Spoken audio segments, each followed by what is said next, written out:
کہ ان میں سے زیادہ تر قریش کو جان سے مار ڈالا اور جو بچ گئے وہ بھاگ نکلے۔ رسول اکرم صلی اللہ علیہ وسلم ایک بلند جگہ پہنچ گئے۔ آپ نے وہاں سے صورتحال کا جائزہ لیا۔ آپ کے 30 صحابہ میں سے 16 شہید ہو چکے تھے، جو 14 زندہ تھے ان میں زیادہ تر زخمی۔ آپ صلی اللہ علیہ وسلم نے بلندی سے میدان جنگ کا جائزہ لیا۔ آپ کو کوئی مسلمان نظر نہیں آ رہا تھا۔ مسلمان یہ سمجھ کر کہ رسول اکرم شہید ہو چکے ہیں سخت مایوسی کے عالم میں ادھر ادھر بکھر گئے۔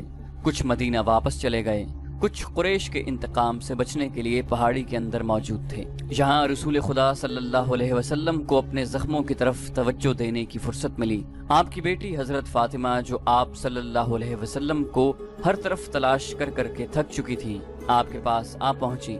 قریب ہی ایک چشمہ تھا۔ حضرت علی رضی اللہ عنہ وہاں سے کسی چیز میں پانی لائے اور آپ صلی اللہ علیہ وسلم کو پلایا۔ حضرت فاطمہ آپ کے زخم دھونے لگی۔ وہ سسک سسک کر رو رہی تھی۔ خالد کو آج یاد آ رہا تھا کہ رسول کریم کی شہادت کی خبر نے اسے روحانی سا اطمینان دیا تھا، لیکن ایک للکار نے اسے چونکا دیا۔ وادی میں للکار کی گونج بڑی دور تک سنائی دے رہی تھی۔ کوئی بڑی ہی بلند آواز میں کہہ رہا تھا، مسلمانوں خوشیاں مناؤ، ہمارے نبی صلی اللہ علیہ وسلم زندہ اور سلامت ہیں۔ اس للکار پر خالد کو ہنسی بھی آئی تھی اور افسوس بھی ہوا تھا۔ اس نے اپنے آپ سے کہا تھا کہ کوئی مسلمان پاگل ہو گیا ہے۔ ہوا یوں تھا کہ جس طرح مسلمان اکا دکا ادھر ادھر بکھر گئے یا چھپ گئے تھے، اسی طرح کعب بن مالک رضی اللہ عنہ ایک مسلمان ادھر ادھر گھومتا پھرتا پہاڑی کے اس مقام کی طرف چلا گیا جہاں رسول اکرم سستا رہے تھے۔ اس نے نبی کریم صلی اللہ علیہ وسلم کو دیکھا تو اس نے جذبات کی شدت سے نعرہ لگایا، ہمارے نبی زندہ ہیں۔ تمام مسلمان جو اکیلے اکیلے یا دو دو چار چار کی ٹولیوں میں ادھر ادھر بکھر گئے تھے، اس آواز پر دوڑ پڑے۔ حضرت عمر رضی اللہ عنہ بھی اسی آواز پر رسول خدا تک پہنچے تھے۔ اس سے پہلے ابو سفیان میدان جنگ میں پڑی ہوئی ہر ایک لاش کو دیکھتا پھر رہا تھا۔ وہ رسول کریم صلی اللہ علیہ وسلم کا جسد مبارک تلاش کر رہا تھا۔ اسے قریش کا جو بھی آدمی ملتا اس سے پوچھتا، تم نے محمد کی لاش نہیں دیکھی؟ اسی تلاش میں خالد اس کے سامنے آ گیا۔ خالد، ابو سفیان نے پوچھا، تم نے محمد کی لاش نہیں دیکھی؟ خالد نے جواب دیا نہیں، اور ابو سفیان کی طرف ذرا سا جھک کر پوچھا، کیا تمہیں یقین ہے کہ محمد قتل ہو چکا ہے؟ ہاں، ابو سفیان نے جواب دیا، وہ ہم سے بچ کر کہاں جا سکتا ہے؟ تمہیں شک ہے؟ خالد نے جواب دیا، ہاں ابو سفیان، میں اس وقت تک شک میں رہتا ہوں جب تک کہ اپنی آنکھوں سے نہ دیکھ لوں۔ محمد اتنی آسانی سے قتل ہو جانے والا شخص نہیں ہے۔ معلوم ہوتا ہے تم پر محمد کا طلسم طاری ہے۔ ابو سفیان نے تکبر کے لہجے میں کہا، کیا محمد ہم میں سے نہیں تھا؟ کیا تم اسے نہیں جانتے تھے؟ جو شخص اتنی قتل و غارت کا ذمہ دار ہے، ایک روز اسے بھی قتل ہونا ہے۔ محمد قتل ہو چکا ہے، جاؤ اور دیکھو، اس کی لاش کو پہچانو، ہم اس کا سر کاٹ کر مکہ لے جائیں گے۔ عین اس وقت پہاڑی میں سے کعب رضی اللہ عنہ بن مالک کی للکار گرجی، مسلمانوں خوشیاں مناؤ، ہمارے نبی زندہ سلامت ہیں۔ پھر یہ آواز بجلی کی کڑک کی طرح گرجتی کڑکتی وادی اور میدان میں گھومتی پھرتی رہی۔ سن لیا ابو سفیان؟ خالد نے کہا، اب میں تمہیں بتاتا ہوں کہ محمد کہاں ہے۔ میں اس پر حملہ کرنے جا رہا ہوں، لیکن میں تمہیں یقین نہیں دلا سکتا کہ میں محمد کو قتل کر کے آؤں گا۔ کچھ دیر پہلے خالد نے رسول کریم اور ان کے ساتھیوں کو پہاڑی کے اندر جاتے دیکھا تھا، لیکن وہ بہت دور تھے۔ خالد ہار ماننے والا اور اپنے ارادے کو ادھورا چھوڑنے والا آدمی نہیں تھا۔ اس نے اپنے چند ایک سواروں کو ساتھ لیا اور پہاڑی کے اس مقام کی طرف بڑھنے لگا جدھر اس نے رسول کریم صلی اللہ علیہ وسلم کو جاتے دیکھا تھا۔ مشہور مورخ ابن حشام کی تحریر سے پتہ چلتا ہے کہ رسول اکرم نے جب خالد کو اپنے سواروں کے ساتھ اس گھاٹی پر چڑھتے دیکھا جہاں آپ تھے، تو آپ کے منہ سے بے ساختہ نکلا، خدائے ذوالجلال انہیں اس وقت وہیں کہیں روک لے۔ خالد اپنے سواروں کے ساتھ گھاٹی چڑھتا جا رہا تھا۔ وہ ایک درہ سا تھا جو تنگ ہوتا جا رہا تھا۔ گھوڑوں کو ایک قطار میں ہونا پڑا۔ رسول کریم صلی اللہ علیہ وسلم زخموں سے چور پڑے تھے۔ حضرت عمر رضی اللہ عنہ نے جب خالد اور اس کے سواروں کو اوپر آتے ہوئے دیکھا تو وہ تلوار نکال کر کچھ نیچے اترے۔ ولید کے بیٹے حضرت عمر نے للکارا، اگر لڑائی لڑنا جانتے ہو تو اس درہ کی تنگی کو دیکھ لو، اس چڑھائی کو دیکھ لو، کیا تم اپنے سواروں کے ساتھ ہمارے ہاتھ سے بچ کر نکل جاؤ گے؟ خالد لڑنے کے فن کو خوب سمجھتا تھا۔ اس نے دیکھ لیا تھا کہ یہ جگہ گھوڑوں کو گھما پھرا کر لڑانے کے لیے موزوں نہیں ہے بلکہ خطرناک ہے۔ خالد نے خاموشی سے اپنا گھوڑا گھمایا اور اپنے سواروں کے ساتھ وہاں سے نیچے اتر آیا۔ جنگ احد ختم ہو چکی تھی۔ قریش اس لحاظ سے برتری کا دعویٰ کر سکتے تھے کہ انہوں نے مسلمانوں کو زیادہ نقصان پہنچایا، لیکن یہ جنگ ہار جیت کے بغیر ختم ہو گئی تھی۔ لیکن یہ ہماری شکست تھی۔ خالد کو جیسے اپنی آواز سنائی دی۔ مسلمانوں کی نفری 700 تھی اور ہم 3000 تھے۔ ہمارے پاس 200 گھوڑے تھے۔ ہماری فتح تب ہوتی جب ہم محمد کو قتل کر دیتے۔ خالد نے اپنے آپ میں جھنجھناہٹ محسوس کی۔ اس پر ایسی کیفیت طاری ہو گئی کہ اس کے دانت بجنے لگے۔ اسے جنگ کا آخری منظر یاد آنے لگا۔ اس نے اس بھیانک یاد کو ذہن سے نکالنے کے لیے سر کو جھٹک دیا، لیکن مکھیوں کی طرح یہ یاد اس کے ارد گرد بھن بھناتی رہی۔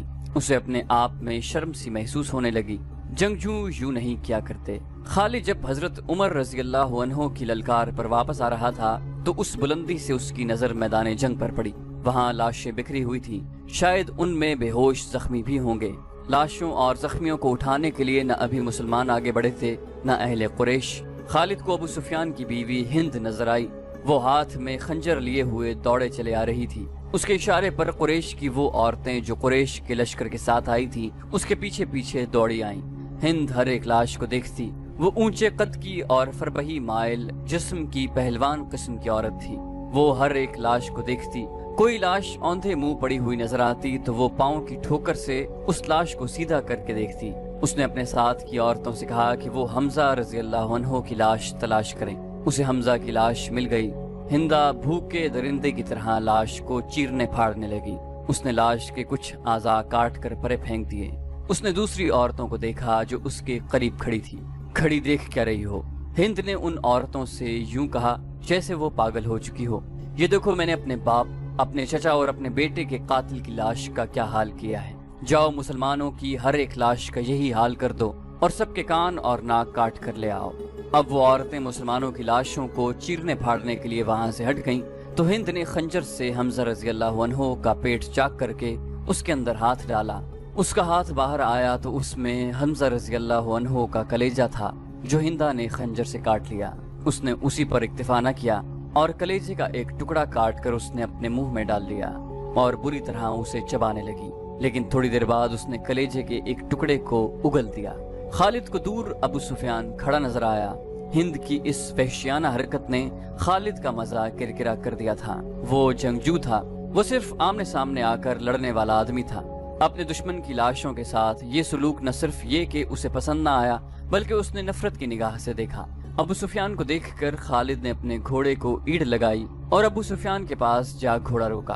ابو سفیان، خالد نے غصے اور حقارت کے ملے جلے لہجے میں کہا، کیا تم اپنی بیوی اور ان عورتوں کی اس وحشیانہ حرکت کو پسند کر رہے ہو؟ ابو سفیان نے خالد کی طرف ایسی نگاہوں سے دیکھا جن میں بے بسی کی جھلک تھی اور صاف پتہ چلتا تھا کہ اسے لاشوں کے ساتھ اپنی بیوی کا یہ سلوک پسند نہیں۔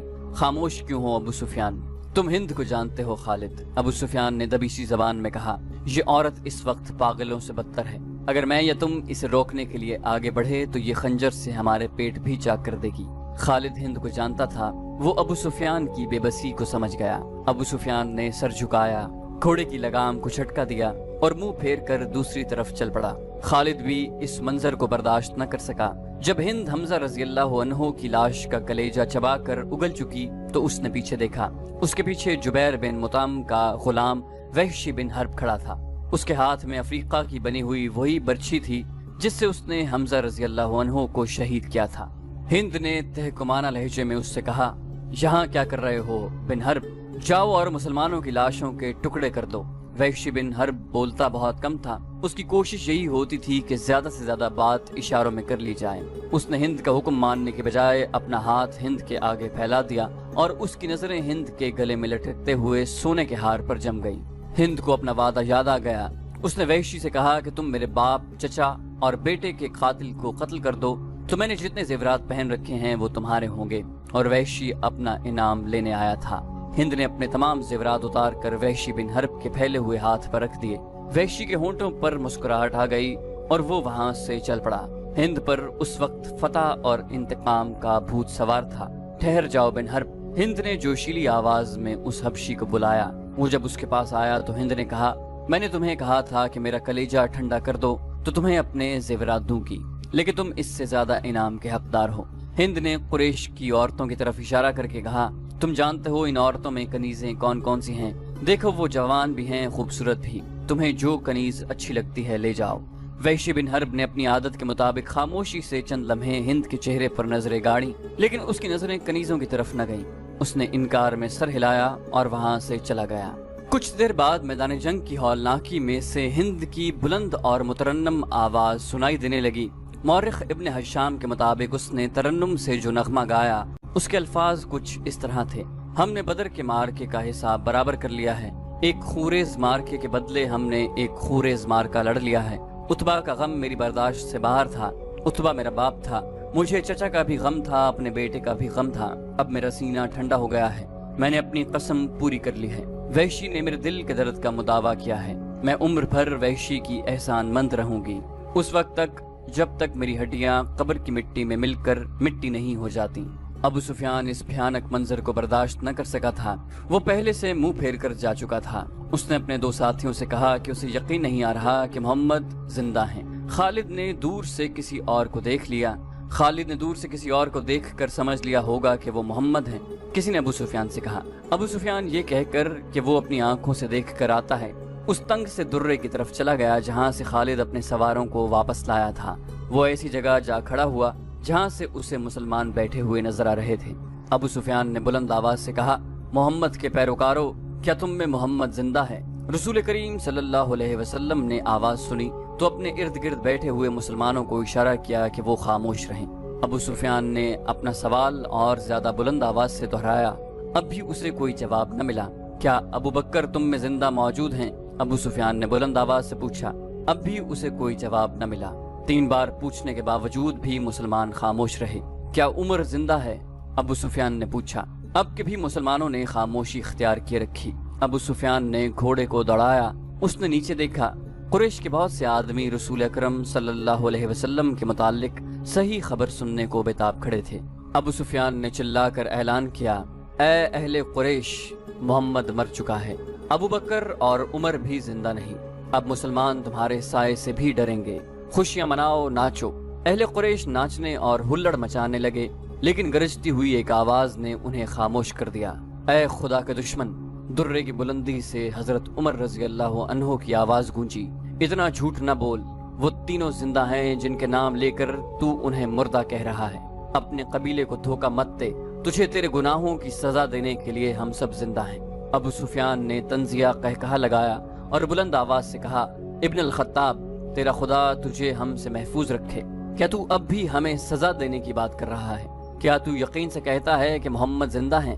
حضرت عمر بن خطاب کی آواز جواب میں گرجی، اللہ کی قسم ہمارے نبی زندہ ہیں، اللہ کے رسول تمہارا ایک ایک لفظ سن رہے ہیں۔ عربوں میں رواج تھا کہ ایک مارکا ختم ہونے کے بعد دونوں فریقوں کے سردار یا سالار ایک دوسرے پر تانوں اور پھپتیوں کے تیر برسایا کرتے تھے۔ ابو سفیان اسی دستور کے مطابق کھڑا حضرت عمر سے ہم کلام تھا، تم حبل اور عزا کی عظمت کو نہیں جانتے۔ ابو سفیان نے کہا، حضرت عمر رضی اللہ عنہ نے رسول اکرم صلی اللہ علیہ وسلم کی طرف دیکھا، آپ صلی اللہ علیہ وسلم اونچا بول نہیں سکتے تھے، آپ نے حضرت عمر کو بتایا کہ وہ ابو سفیان کو کیا جواب دیں۔ حضرت عمر نے بلند آواز سے کہا، او باطل کے پجاری، اللہ کی عظمت کو پہچان جو سب سے بڑا اور سب سے زیادہ طاقت والا ہے، ہمارے پاس حبل جیسا دیوتا اور عزا جیسی دیوی ہے۔ ابو سفیان نے کہا، کیا تمہارے پاس کوئی ایسا دیوتا یا دیوی ہے؟ رسول کریم نے حضرت عمر کی زبان سے کہلوایا، ہمارے پاس اللہ ہے۔ جنگ کا فیصلہ ہو چکا تھا۔ ابو سفیان نے کہا، تم نے بدر میں فتح پائی تھی، ہم نے اس پہاڑی کے دامن میں تم سے انتقام لے لیا، اگلے سال ہم تمہیں بدر کے میدان میں ہی مقابلے کے لیے للکاریں گے۔ حضرت عمر نے رسول اللہ صلی اللہ علیہ وسلم کے الفاظ بلند آواز سے دہرائے، انشاءاللہ اب تمہارے ساتھ ہماری ملاقات بدر کے میدان میں ہی ہوگی۔ ابو سفیان نے گھوڑے کو موڑا، 2 قدم ہی چلا ہوگا کہ اس نے گھوڑے کو روک دیا۔ اے عمر، ابو بکر اور محمد، ابو سفیان نے اب کے ذرا ٹھہری ہوئی آواز میں کہا، تم جب میدان سے اپنی لاشیں اٹھاؤ گے تو تمہیں کچھ ایسی لاشیں بھی ملیں گی جن کے اعضاء کٹے ہوئے ہوں گے اور انہیں چیرا پھاڑا گیا ہوگا۔ خدا کی قسم میں نے کسی کو ایسا کرنے کا حکم نہیں دیا، اور میں نے تمہاری لاشوں کے ساتھ یہ سلوک بالکل بھی پسند نہیں کیا۔ اگر اس کا الزام مجھ پر عائد کرو گے تو میں اسے اپنی توہین سمجھوں گا۔ ابو سفیان نے گھوڑے کو موڑ کر گھوڑے کو ایڑ لگا دی۔ چلتے چلتے خالد کے گھوڑے نے اپنے آپ ہی رخ بدل لیا۔ خالد نے گھوڑے کو نہ روکا، وہ سمجھ گیا کہ گھوڑے نے پانی کی مشک پا لی ہے۔ کچھ دور جا کر گھوڑا نیچے اترنے لگا۔ خالد کو یہ مقام یاد آ گیا۔ جنگ احد کے بعد واپسی پر قریش نے کچھ دیر یہاں قیام کیا تھا۔ نیچے پانی کا خاصا ذخیرہ موجود تھا۔ گھوڑا بڑی تیزی سے گھاٹی اتر گیا اور پانی پر جا رکا۔ خالد گھوڑے سے کود کر نیچے اترا اور دو زانو ہو کر چلو بھر بھر کر اپنے چہرے پر پانی پھینکا۔ ذرا سستانے کے لیے بھربھری سی ایک چٹان کے ساتھ بیٹھ گیا۔ اسے وہ وقت یاد آیا جب احد کے مارکے کے بعد اہل قریش واپس آئے تھے۔ انہوں نے مدینہ سے کچھ دور آ کر قیام کیا تھا۔